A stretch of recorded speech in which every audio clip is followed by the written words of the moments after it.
Binigay na ni BBM ang 60 billion. Yay! Ano ka? 89 billion kinuha mo. Balik mo 60. Tutuwa pa ako sa'yo. Balik mo yung 89 billion namin. Talaga mga tao.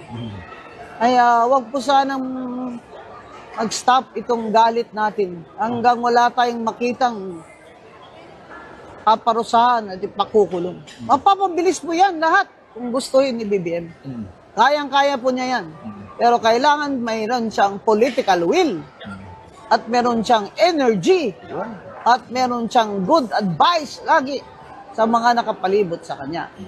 Kaya mga kababayan, huwag na nating bigyang masyadong emphasis yung mga binigay na ni BBM ang 60 billion. Yay! Ano ka? 89 billion kinuha mo. Balik mo 60. Tutuwa pa ako sa'yo. Balik mo yung 89 billion namin. Babayad kami dyan eh. Pati overseas mga marino babayad ng PhilHealth dyan. Pinirequire nyo yan eh.